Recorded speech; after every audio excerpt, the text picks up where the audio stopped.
Welcome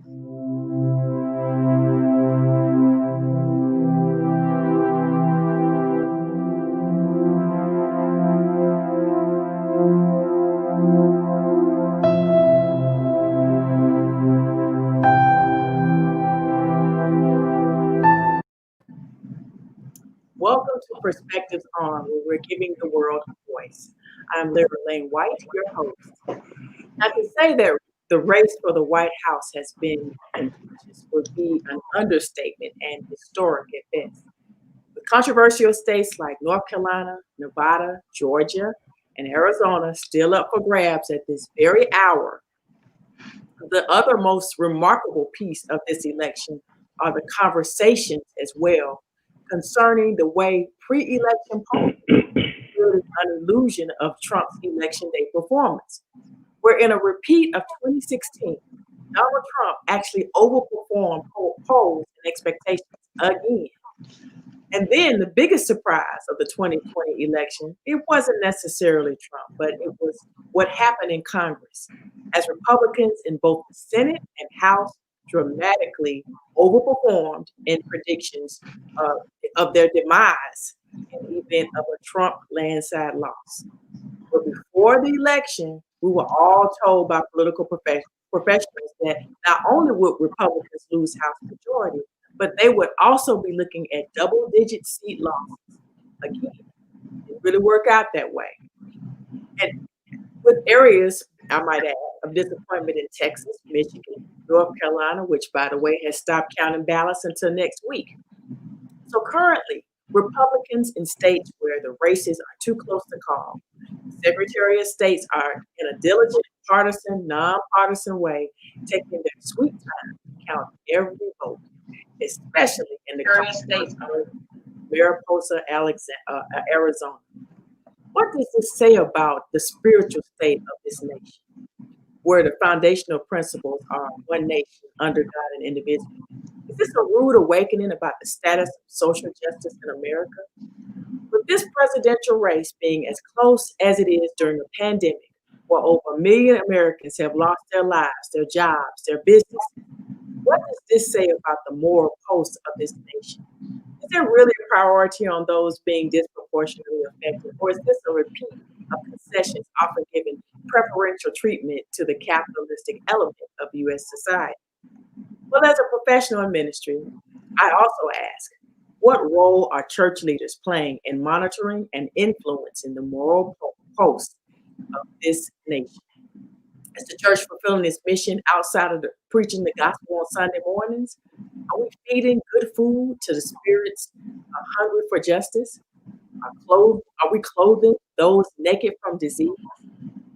Are there any one of you housing those homeless from eviction, or advocating or providing jobs for the jobless? How about encouraging thrift and economic advancement in our community? Well, tonight I have invited a panel of outstanding preachers who can provide wise counsel to some of these very important questions. And tonight we have an array of talented and gifted, as I said, talented and gifted preachers, and I'm going to let them each introduce themselves to you and tell you a little bit about their background and just what qualifies their perspective on this very important and timely evening. We'll start with you, Rev Malcolm. Yes, so I'm Reverend Michael Malcolm. I am the founder and executive director of the People's Justice Council, as well as the executive director of Alabama Interfaith Power and Light, based in Birmingham, Alabama. And I work with communities of faith around issues of injustice, both environmental and social. Very good, very good, very good. Yes, I'm Skip Mason, pastor of the West Mitchell Street CME Church in downtown Atlanta, a native of Atlanta. And so glad to be here with you and to engage in this dialogue with these exceptional panelists that you have. All right. And Reverend D. Haigler, thank you for joining us tonight. Talk to us about who you are. Thank you. Thank you so much for having me tonight. I'm just glad to be a part and to be one in the number. I am D. Dawson Hegler, and sometimes I dabble around in politics, but I am now a Democratic strategist and a political analyst on numerous news stations across the country and actually internationally. All right, welcome, Dr. Forston. Thank you, Dr. White. My name is Dr. Paul Q Fordson, President and Chief Operating Officer for Paradise Community Development Corporation, but I also am the official chaplain for the Fulton County Solicitor's Office and have had an amazing opportunity to study in cohort alongside Dr. Skip there and you, Dr. White. We have our doctorates in social justice and public policy. So it's a heartfelt issue for me. It's one that I'm passionate about, one that I've worked in for over 20 years. And so I'm glad, again, as Reverend D said, she said she dabbles in politics. We see her doing great things in the city, but yeah, I'm just glad to be in the number as well. Yes. So we're going to jump right in. What I wanted to do was kind of, and people have been getting in trouble about this all day, but I wanted to talk a little bit about this map as we know about it. I didn't. Wow, StreamYard is very temperamental here. Let's see. But I wanted to show this map where we to kind of reflect on our current status. And let's see here. All right, we'll do that. And then I'll show this map here. You got it. So this is from the Associated Press. And Associated Press is currently showing that I guess they've given Joe Biden the state of Arizona, which would give him 264 votes. Now, some places have not given him Arizona yet, though. Just checking at the last hour, they still have him down at 251. Y'all can correct me if I'm wrong.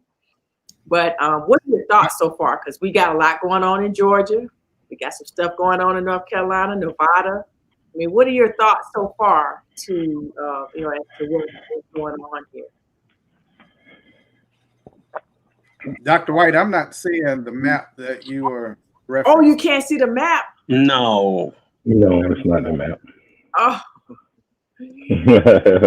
How much I have. But it's a really nice graphic, though. This 3D graphic is amazing. Yes, I know. Isn't that something?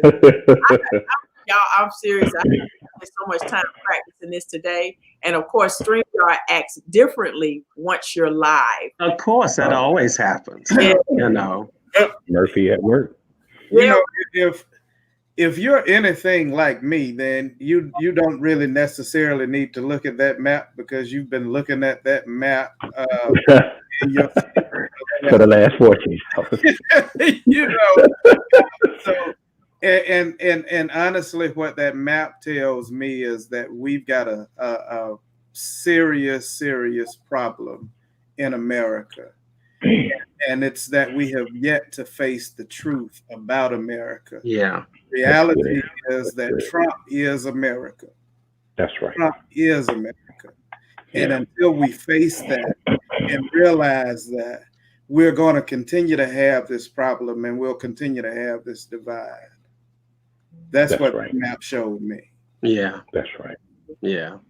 I heard, Brother Malcolm, I heard one of the, I believe maybe it may have been Politico or one of the other news outlets, where it said America is showing its true self through this, because there were a lot of people, those of us of the darker hue definitely, but there were some of the lighter hue, a lot of them, who talked a whole lot of negative, who disdained this behavior and this attitude.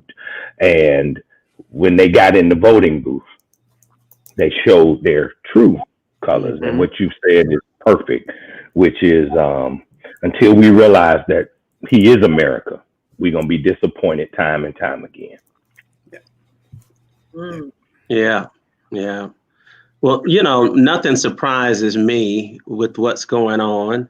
I think that all of us, to some extent, we had hoped that there would have been a blue landslide, but we know the country we live in. We know the people that are part of this, the makeup. It has been clear for the last 400 years, even more so. We have seen within the last 4 years, and I think what really happened is that those persons held their breaths for 8 years during the Obama administration. And then they began to exhale when Trump was elected president. And so we're seeing this behavior coming out. Nothing surprises us. I was Dee, who is one of the smartest persons I know, period. I mean, male, female.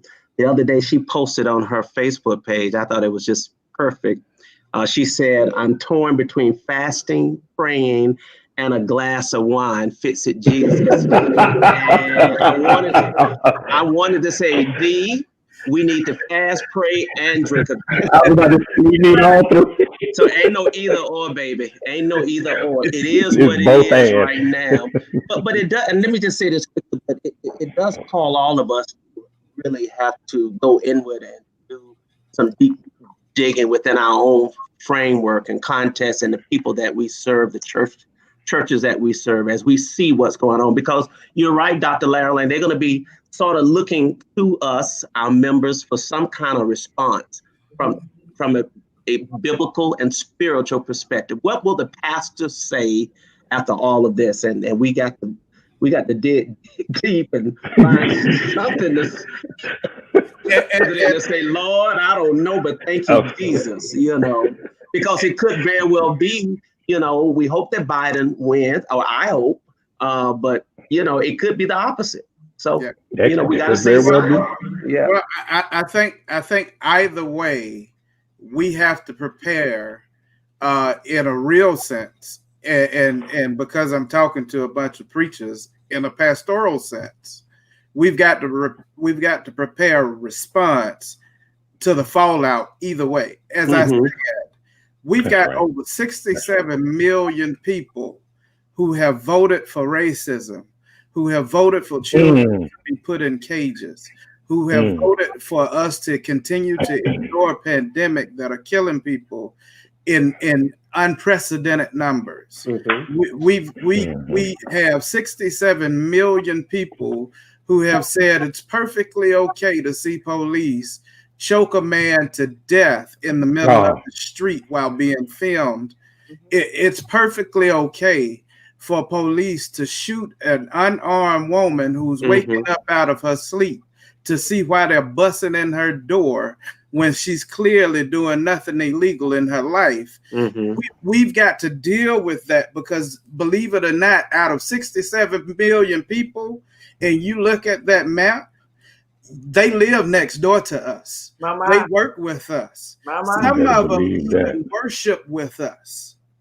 And we've got to really, really dig deep to deal with that in a real sense, in preparing education and building awareness in two ways. One, to build awareness for society, to speak truth and power to society so that we can change those mindsets. But the second way, we've got to prepare our people, and by our people, I mean those who are in black skin, prepare them for what's getting ready to come. Because if Biden wins, just as Obama, when he won, there was this fallout.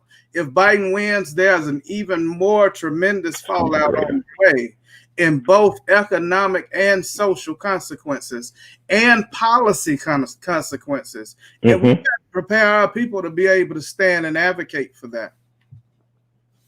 That's right. And build resilience in our communities, because there's going to be scarcity that follows that. Let me add to that, Dr. White, though. We're talking about the disappointment that we may feel because of the outcome of the election and all of the policy, political, social sort of unrest. But you got to remember that for the last, 10 months, we've been in a pandemic, and the unemployment, the isolation, being disconnected. I don't know if our community, and then our community being disproportionately affected by that pandemic.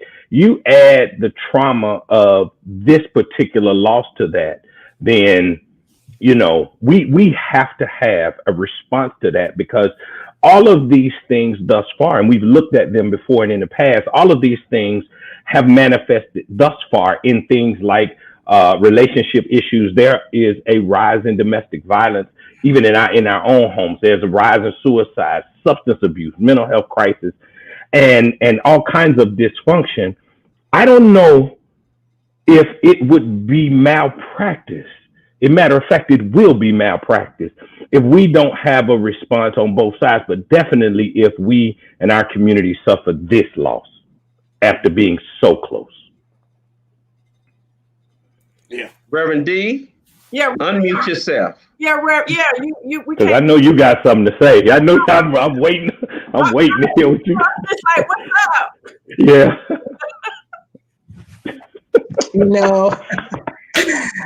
I've been on the radio all day, and a little bit. And on Channel 11, we've been seeing you. I've been keeping up with you. So now I'm with family now, and so when I'm with family, I just like to listen to the prophetic speak, and I'm just listening to you all as if this is something new. America was built on racism and white supremacy, and so when I think about Psalms 137, how do we sing the Lord's song? You know what I'm saying? In a foreign land. Yeah. We've always been singing this song in this land, and now all of a sudden we surprised that half of America is racist. Hell, they always been racist. Now, what we got to do is get our minds collectively together, because I've been watching Fox before I got on, I was watching Fox because I had to be ready for them tomorrow. Like, I'm still trying to debate whether I'm going to go on Fox tomorrow because it sends my blood pressure all the way up. But they are on there today. And there's some scary stuff to me. And I've been in politics a long time, and I've never quite been this perturbed until an hour ago when they said, we need all of y'all to go out and protest and fight for Trump against the children of darkness. And it was a call to arms. Now, see, they don't get a lot of stuff, but this is the first time, and I fight with them all the time on Fox and listen to foolishness, but that's the first time I've heard them literally say, get up, go fight, keep protesting against the children of darkness. Now, wow, they're preparing for something, and we need to figure out what they're preparing for. Now, that's what we need to be worried about, focus on today. So that's why I'm over here quiet, because I knew they was crazy as hell, but they certifiably crazy today. Crazy. So they already called out the Attorney General. They done said, where are you? You're silent. Mr. McConnell, y'all better get in the fight with us. Trump helped every last one of y'all get reelected or put y'all in place, and you better fight with us. Wow. It was a call to arms on national television. It's been that kind of day. One of your well-known white evangelical preachers, or whatever she calls herself, and calling on angels from Africa and speaking in unknown tongues today. I mean, it's what we are. This is the angels she want to call. Don't call the ones from Africa. I mean, angels from Africa. You gotta explain that to me. I missed that today. I'll have to send you the tape. It is insanity. It is insanity. Go ahead, Mike. Dr. Skip, I told him, I said, listen, my grandmother, I knew her before she joined the Ancestors. I dare you to call Doris Malcolm. There you go. You go call Doris you want to. She took that phone call. You turn this whole thing upside down, huh? Don't call them from Africa. You play with her you want to. You better leave them Africans alone. I know that's right. I love it, now. Mike. I love it, Mike. I didn't know what happened for real, but it sounds traumatic. Wait a minute. Oh man, she just cut the clown. That Lord, boy. I seen, I saw it. I was disturbed by it, just Me because. Too. And the reason I was disturbed by it is because I've seen that, and I've seen it in our churches. Yeah. You know, and so there's a toxic theology that says that God is somehow involved in our corruption and foolishness. You know, God is somehow involved in our folly, when the Bible says that God laughs at us in our folly. And her sitting up there babbling and spitting all over herself, I'm pretty sure God was laughing, because I was tickled. Had to be. I was tickled behind that foolishness. How dare you fix your face to even call my ancestors? You know. Didn't you bring them over? Look, didn't you bring them over here? You ain't got to call them all the way from over in Africa. Hell, y'all stole over here. All you got to do is call the ones you brought over here. Right. Hey, okay. Well, it says, okay, Dr. Lairalaine. Man, those brothers, they got me fired up. They got me fired. I'm gonna let y'all. We're gonna move on. No, I'm gonna let y'all go back to cutting up in a minute. I want y'all to see, give a little commentary. We're gonna look a little bit. Wait, make sure I'm doing this right now. Let me see here, so we can. And I know y'all gonna eat this up, but I want to make sure. We talk a little bit. We see something live.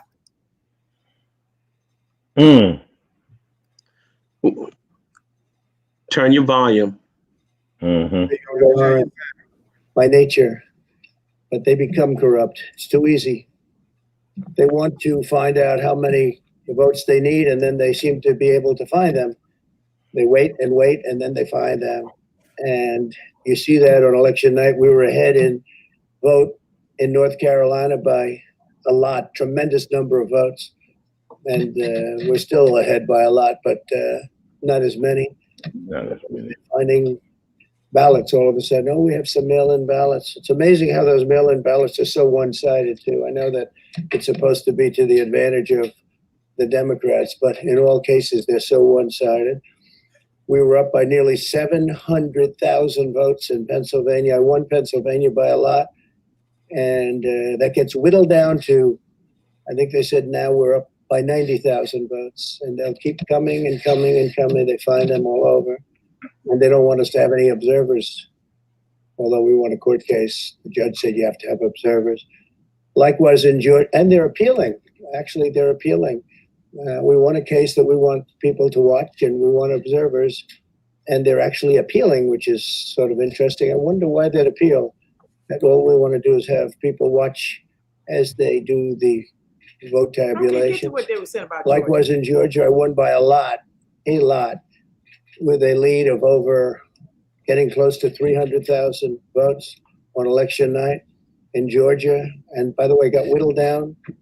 And now it's getting to be to a point where I'll go from winning by a lot to perhaps being even down a little bit.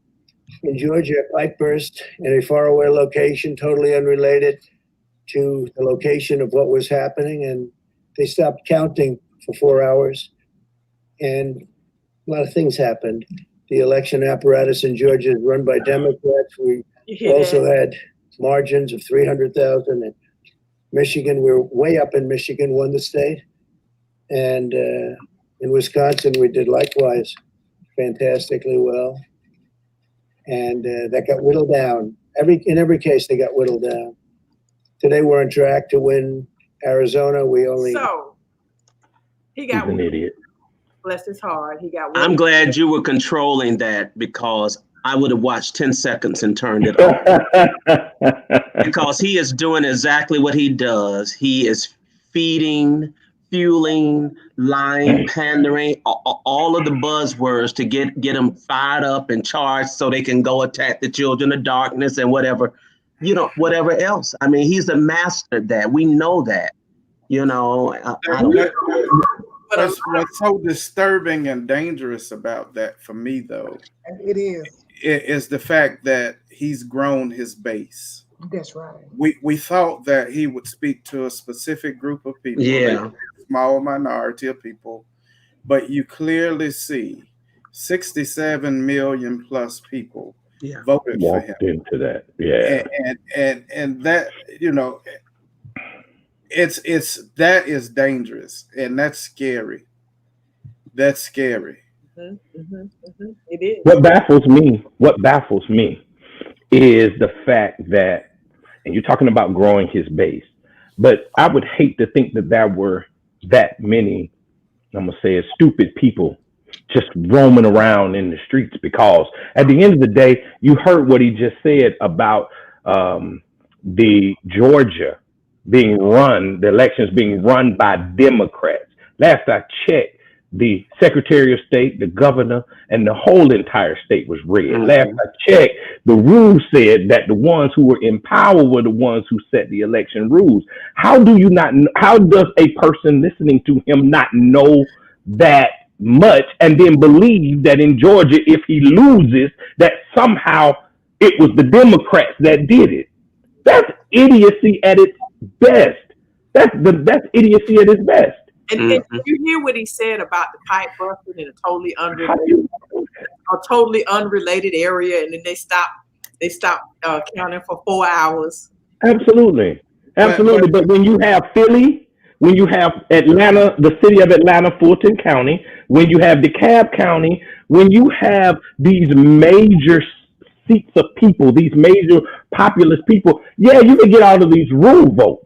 But baby, what's gonna happen is when these major metropolises start to come in, yeah, you're gonna lose.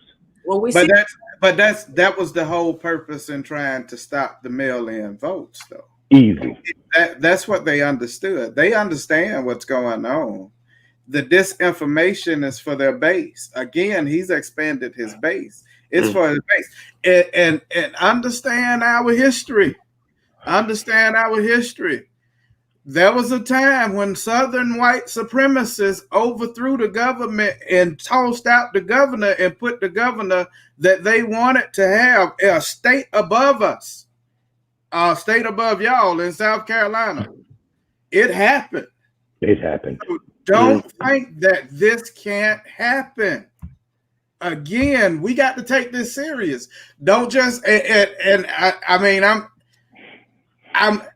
I'm all for jokes and games and being silly and being funny, but this right here is preachers, faith leaders, communities of faith understand that this is serious. It's real. We are in a serious. It really is serious. It really is. We can't just laugh it off and say he being stupid. These people have shown us. This is serious. They make business. Yeah, that's right. Now the promise in it is there's more with us than there are against us. Amen. That's right. But they mean business, and if we don't really take them serious and prepare for it, we gonna find ourselves in trouble. So what's troubling to me also, as I said in my introduction, is that we also, while we were talking a lot, or we were listening to the political strategists earlier, pre-election, we also heard that that there would be an upset in the balance of power in Congress, and despite the number of people came out to vote, we did not see this dramatic upset of balance in Congress as well. And so that's something to really think about, because the same people that are coming out in these, as Mr. Trump says, the ballots will keep coming and coming and coming. Those same ballots that keep coming and coming and coming also put they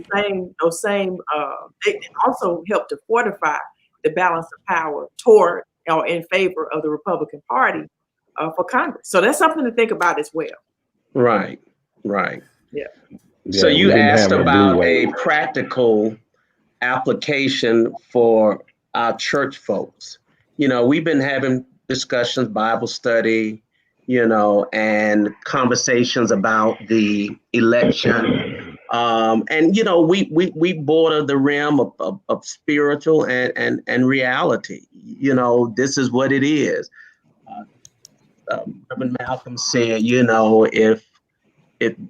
he said something to the fact that if they are not with us, if they are for us, who can be against us? Well, if God as far as who can be against us. Well, what if we don't get the victory this time? Does it mean that God is still not with us? You know, I always use the story of the Israelites who were in bondage for some 400 years before they were freed and made their way to the promised land. And so I say, surely we'll survive. If it's another 4 more years, we'll be okay. You know, our DNA dictates we have it within us to survive some of the harshest situations. This is when coming to know who you are and whose you are. The story of your people helps to give you some strength. Yeah, we all want him out, okay? But if he isn't out, you know, God has gifted great people to do, preachers to bring some spiritual understanding, great advocates and politicians like Dee to continue to be out on the forefront, you know, helping us to see what this thing is, and others of her ilk in terms of just freedom fighters, you know, and so we'll get through this. We'll get through this. So I'm going to always try to leave a word of encouragement. You know, now our millennials and young people, you know, they may say, see, the vote doesn't count. The vote doesn't matter. We came out in record number. We voted. Y'all said vote. You know, I voted, and still this is what happened. So you still got to deal with that piece as well. Well, Dr. Mason, what I said was there's more with us than there are against us. That's it. That's right. I was talking about the people. Excuse me for misquoting you, but I knew it was something close to that. The majority of the people did vote for Biden and Harris. So popular vote. He's got more votes. About 5 million. Right. He's got more votes than anyone in history. So people did turn out for him. It's that people also turned out for President Trump, and the Electoral College is the real issue. Yeah, right. and the real injustice, because it doesn't represent the people. Yeah. And I'm glad you. Oh, okay, go ahead. I'm glad you said something about the Electoral College too, because while I know we want a message for the people, and I'm with you, Dr. Mason, and all y'all. Trump has been on the phone around the clock for weeks prior to the election, trying to get all these people to change their position with the Electoral College. And so, yes, there is a fine for it, but they still don't have to do it if they don't want to. There is a penalty, but you can do it. And so what I'm hearing and seeing, it makes me think that Trump will stop at nothing to get this election. And the manipulation is strong. And I'm afraid, not just for us, because God is still in control. I'm not so sure about some of our young people, just about we went out to vote. I don't think they're getting ready to play with this situation. You understand what I'm saying? Like, I don't think they're going to be, it's like, you know, like Dr. King and this nonviolence. Yeah, they don't take disappointment the way the others did. You understand? They like, come on with it. Like, stand down, stand back, and stand by. They like, come on back, because we ready for you if you come on this side. So I agree with you right now. I agree too. Really be praying. I agree too. And fasting and drinking all at the same time.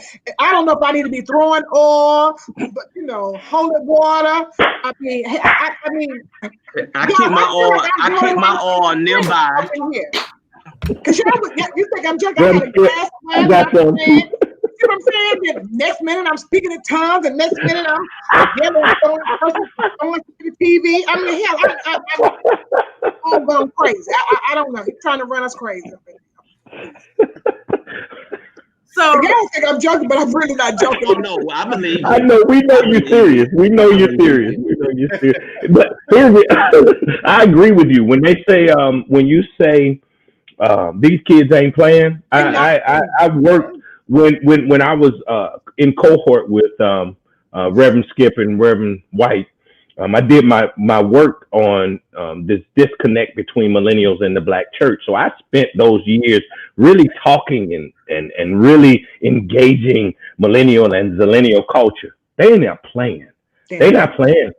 And we saw it Yeah. in the movements. I was really proud of how these young people took to the streets. And I think that our generation, Dr. White, you had a question in here that said something about what can we do to be unified as a country again. And my response was, were we ever unified?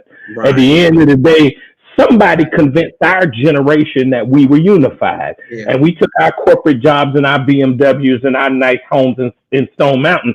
And we thought we had made, these young kids don't live with that delusion. They know that something ain't right. And when they hit the streets, baby, they weren't playing. They weren't playing. And we've seen it. We've seen it, you know. Yeah. And I've encouraged them. We've seen them. It's not one type of young person. Let me tell you, I have 4 children, and they range in age from 19 to 29. My eldest daughter, who is, she's in middle school, starting rotations. We went Sunday, and she was like, I'm going to get that 380 right there. Okay, she purchased it. And then I have a 21-year-old daughter. Now, my sons, I thought would be more radical. My 20-year-old daughter, we call her Holy Ghost girl, because, she's saved, sanctified, see with the Holy Ghost, get on my nerves. But she's like, we don't need them 380s too. I love it. Because, I don't know which way everything about to pop off. I was like, see now, so something is happening when my daughters feel like they need to be armed out here in these streets. Now, that's right. We better start doing some praying. I don't know. But I think that it's more than just praying, and if we just stop at praying, we gonna miss it. We got to start talking as well. Yeah, and it's not just talking to our folk. We need to start talking, because see, just as people went to that booth and voted for Trump when they looked like they were supposed to be with us. Mm-hmm. Mm-hmm. When they put on us faces and they went in that booth and they still voted for Trump, they know, some of them know what's going on and what's the plan. Mm-hmm. And they just waiting because it's gonna pop off, and they prepared for it. And we need to start talking. We need to start communicating and find out what's really happening, because there are some things that's going on that, if we aren't careful, will take us by surprise. But if we're careful and we lean into our ancestors, we'll understand what's happening. That's good. That's good.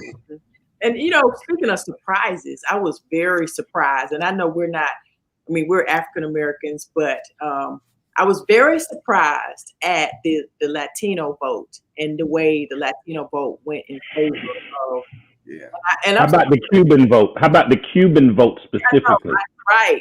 That's the vote. But so in Texas, you had the Mexicans, and I'm just like, okay, you're swinging towards a person that is going to build a wall to keep you out of the United States, keep your loved ones out of the United States, and will separate you from your children.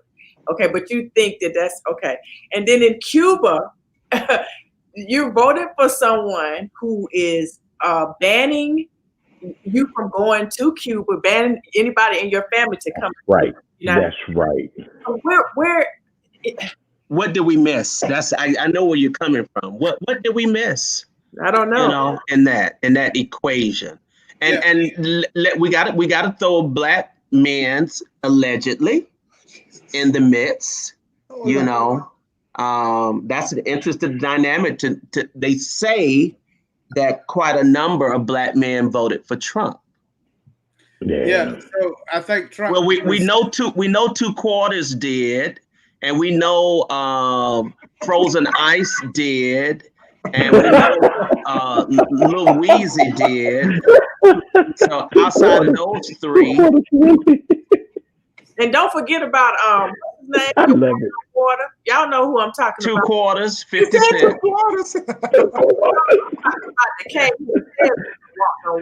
And then, of course, Frozen Water is Ice Cube. The one that's married to the Kardashians. Kanye West. Kanye West took 60,000 votes. Now, that's who we need to be praying for, those 60,000 people. Yeah. Who wasted their votes on them. Wait. 60,000 people voted for Kanye West? Yes. 60,000. Now, let me say, let's hope it. It's over. Following this election, I think that they are on to something in the aspect that we no longer need to give our vote away. They're right, but they did it at the wrong time. Right. I wouldn't even been upset had they did this 6 months ago. Right. I was upset because they wait till 2 weeks, a week. What are y'all doing right now? You had years. You could have did this last year. I don't know what possessed them to wait until we read at the crucial hour. We done missed the vote, and you all want to come out with all this nonsense.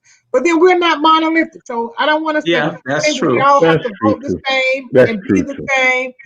I don't have a problem with Black Republicans. I have a problem with people liking Trump because Trump. This is not even. I don't even think it's a Democrat Republican thing. We on another. This is some next level stuff that we're dealing with. Man. We hadn't really seen, and it's really borderline dictatorship. It's kind of like some Hitler, Mussolini kind of gaslighting trickery going on. And if we're not careful, he will create some type of authoritative government right before our eyes. And that's part of the problem that we're dealing with right now. Yeah. And the problem is they were willing to follow. Yeah. They're willing to follow. That is the problem. That you got 67 million people who, after experiencing the things of this past 4 years, still say that he is the best person to serve our country at this time. That's what's baffling to me. Yeah. But at least with Hitler was a great speaker, and he was a passionate speaker, and he could. But even in listening at that snippet we just listened to, he's an idiot. Did you even hear him do one multiple syllable word in that? Tremendous. It was tremendous. That was it. Tremendous. I don't. And not only did he not speak in multiple syllable words or string 5 words together to make a coherent sentence. When he did string 3 or 4 incoherent and disconnected words together, they were wrong. That's my whole thing. At least they were wrong. It wasn't even right at the point where you strung 4 or 5 words together. You called the whole constitutional element of the election wrong, and somebody out there amen you. That to me is right. Yeah. That's the difference between Democrats and Republicans. So let me be clear. Democrats can be elitist, intellectuals. We want to make sure that things are right. We want to make sure that things are ethical. Republicans, you could talk to them just like that in 1-2 syllables. As long as you're saying that the Confederacy will rise again, you're okay for them. We want America to be great again. See, don't y'all get it? That's all they need. They just need dog whistle words to get themselves excited. They don't care about all the other stuff we're talking about. They feel like Trump is one of them. He speaks to them. He speaks to their issues. Yeah. He speaks to what they care about. He's trying to drain the swamp. He's trying to get the career politicians out the way. He's trying to stop everybody from taking advantage of the white man who built this country. We giving away too much stuff. Trump doesn't need to say anything. All he has to do is stand up there and be a symbol for them, and they're fine, and they're going to get behind him. All these closet Trump supporters. I prefer you tell me to my face that you appreciate Trump, you like him, and you vote for him. That's right. And to be a closet Trump supporter and be in my face, all of our face, and play around with us. Walk in that booth. This is to include or not include Blacks and Hispanics. Yeah. Let me tell you something.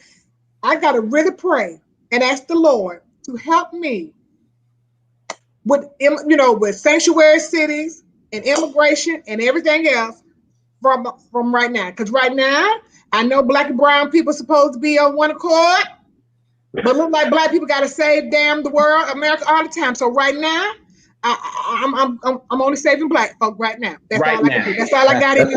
That's all you got right now. Yeah. That's all I got right now. One of my colleagues and mentors said it this way. She said, "I've only got my corner. I can't worry about their corner because their corner contributed. All of their corners contributed to the demise of my corner." not only is America founded on racism, but America is founded on a specific racism, which is anti-Black racism. And we've Come on, Malcolm. That, but we've got to recognize that so we can deal with it in its real sense. That's right. Understand that every policy that hurts our communities is intentional. The pollution that surrounds our communities is intentional. The police brutality that assaults our communities is intentional. All of it is meant to keep us in a place where we're considered as least than, so that we can fuel this capitalistic system with low wages and cheap, right. and no wages. You preach. Yes. Right. And we got to look at that. It really baffles me that we as preachers and Christians in particular don't find ourselves in policy spaces, especially those who study social justice. That's right. He always took his complaints to the halls of justice and to the streets. We run to the streets first. He used that as a measure and a mean, but we run to the streets first. And so it looks like we just in a rage all the time, which we are. And it's purposeful, but somebody got to get in there in the policy tables too. And who best to represent that than people of faith? Right. I agree. Correct. I agree. I agree. Yeah. So then, as I asked earlier, and you bring up some great points. Is a poll, and I was going to pull that poll up that was taken by the Barna Group.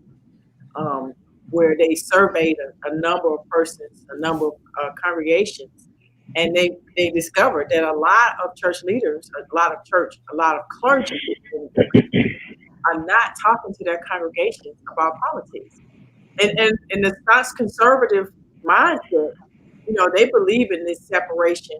Well, some Democrats also believe in that separation between the church and the state. However, where does your religious freedom and understanding what's right and wrong come into play?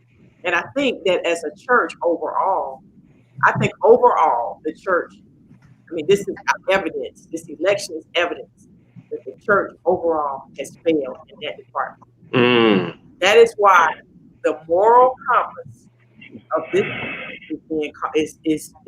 It's just like the turn on the lights and there go the roaches. You know what I mean? Absolutely. Our part, just like Dr. Forston, you said earlier, that in our generation, we benefited from the struggles of the civil rights. Civil rights, right.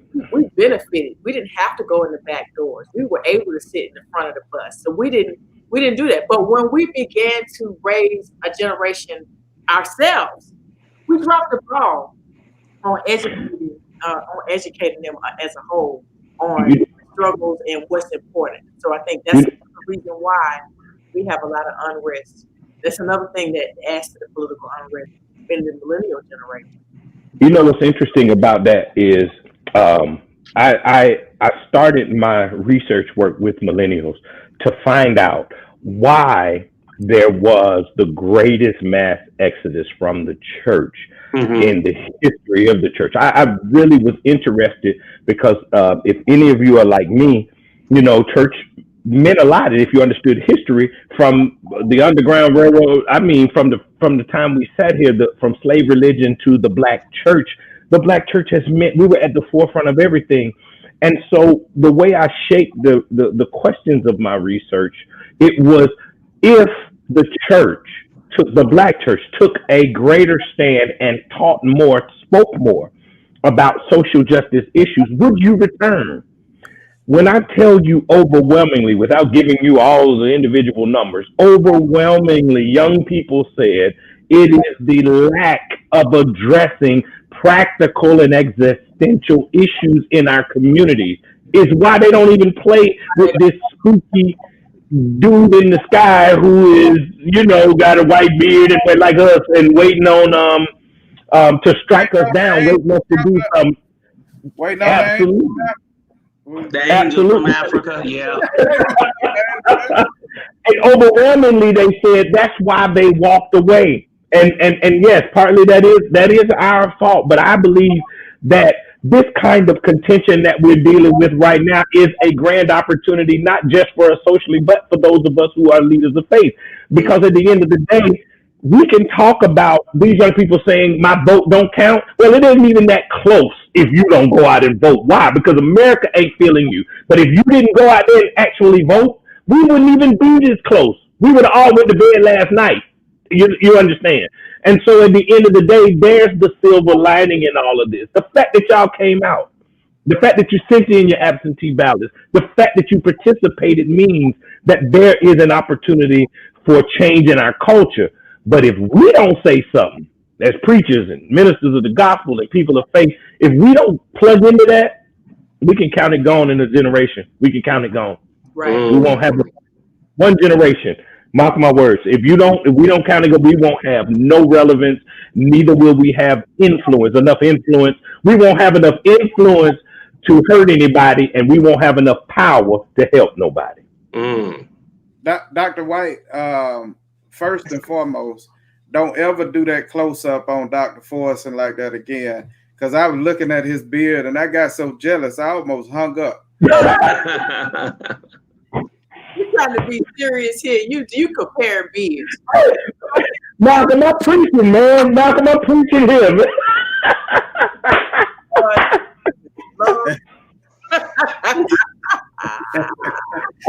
You call them the ancestors, brother. They'll help you.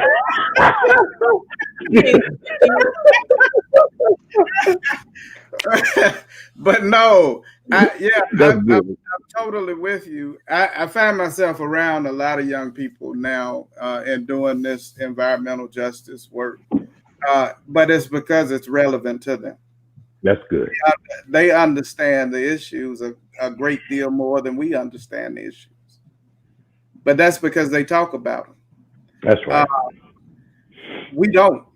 You know, unfortunately, we got caught up in the materialism as well. And we got to own that as a generation. And as a result of us getting caught up in the materialism, we kind of dropped the ball on perspective also.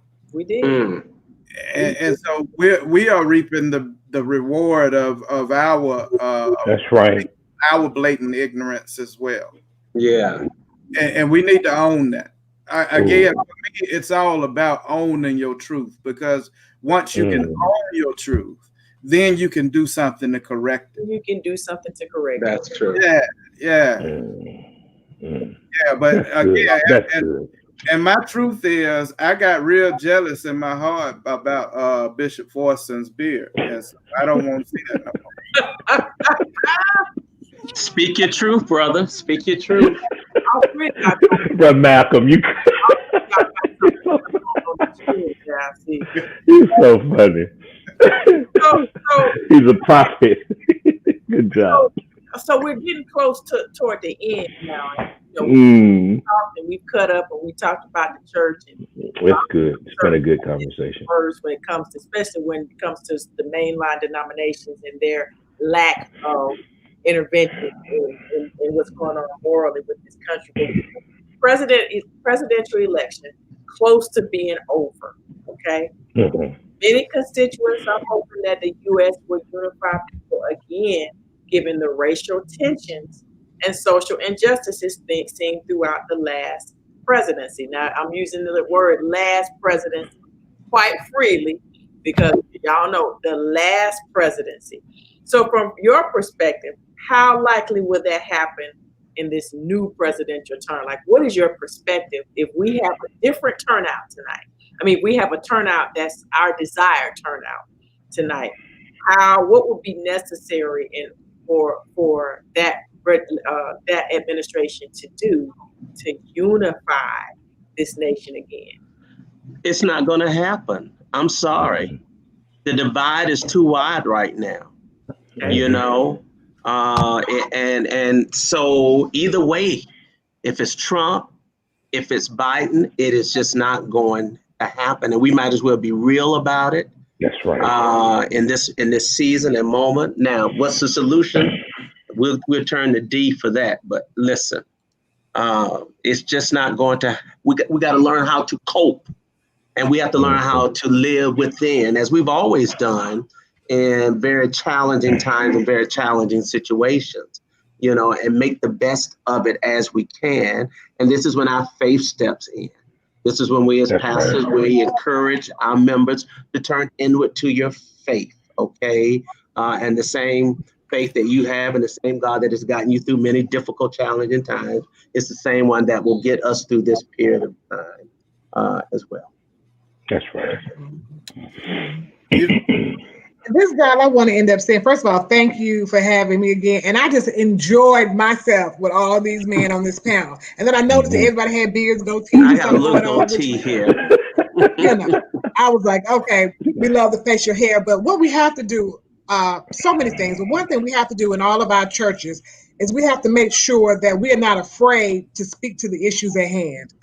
The Black church has to go back to being the Black church, the same Black church that help people when it was time to escape to freedom, the same Black church that taught Black people how to read and write, who taught Black people how to get registered to vote, who taught Black people how to stand up and fight during the civil rights movement. We've got to get back to that church. And so every church should have some type of social justice ministry within the church. I mean, we just got to do it. We just got to just do that.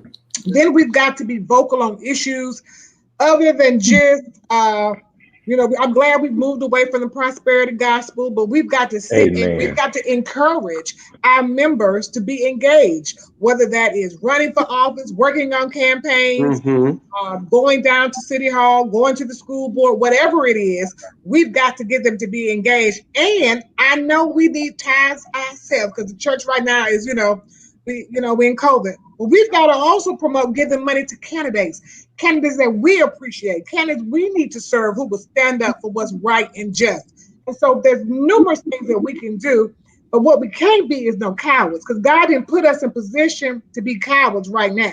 I mean, we've got to stand up and be bold and walk with it because they're coming at us.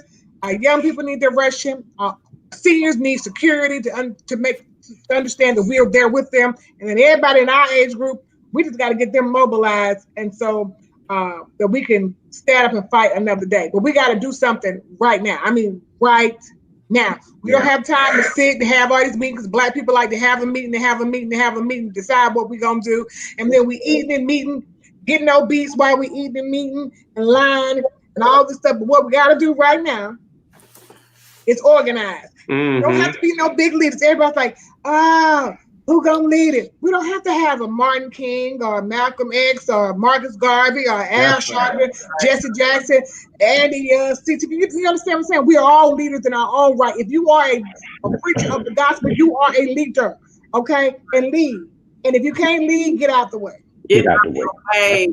Because God didn't give us a spirit of fear, okay? He did not. Amen. Okay. Dr. White, I'd like to make a specific challenge to those who may be listening, as well as those on the panel. Those who are faith leaders and those who are involved in faith communities, in particular in Georgia and in the southern states. Right now, there are people in communities throughout the South that are paying up to 30% of their income, on utility bills. Up to 30% of their income goes to utility bills. And more than likely, these are the most vulnerable people in our communities. So not only are they living in poverty, but they're continually driven to poverty and driven in poverty because of their utilities. Our public service commission, public utility commissions are often in our southern states voted or elected officials. Unfortunately, we don't put enough attention on our public service and public utility commissions. And those are the ones who make the decisions concerning the rates we pay, as well as the programs that we have to help those who are disabled, those who are elderly, those who are single families, those who are living in multifamily units, such as apartment buildings, prefabricated units, such as trailer homes and things of that nature. And they don't have proper weatherization. So during the summer, we know in the South, it gets awfully hot. And during the winter, it can get awfully cold because of the humidity. And so heating and cooling your house, all of it's escaping out of your households. What if every ministry would found as a ministry a weatherization program to help those in their communities that they serve to have weatherization, in particular those vulnerable people in their communities, those living under the poverty line or right at the poverty line, such as those elderly people, such as those disabled people in your churches, ensuring that they don't have to pay the bulk of their income. This is the honest to goodness truth, and I say this with all sincerity. There are people that you know right now that are having to make decisions on whether or not they'll keep the lights on or they'll be able to buy medicine that month. Whether it's a lot of them also in that situation that voted for the current administration too, believe it or not. No, absolutely. You're absolutely right. But regardless of if they voted for their best interest or not, it's still a thing of where you want to help community, but also in your helping community, you're also helping the planet. Because a big part of the emissions that happen that's causing our climate impacts that we're having come from our utilities and our energy production. That's absolutely wow. That's right. And if we would, as communities of faith, not only start implementing weatherization programs as ministry, but training up ministry partners or congregation members to be advocates in policy within our congregations and having that as a ministry in our churches. You can have people to go and argue policy. You can even start a 501c4 on behalf of your church, not your church as a 501c3, but starting an offshoot so you can start lobbying for the best interest. Don't think right-wing evangelicals ain't been doing it. right. Why you think they good at in? Why they telling us to don't mix church and state? They so hypocritical. If you ain't listening when they tell you to do something, you do the opposite because that's what they're doing. Yeah, absolutely. So much, Reverend Malcolm. That is certainly, I think you've echoed the rest of the panelists in ways that we beyond a shadow of a doubt, we need to activate in some way, shape, form, or fashion.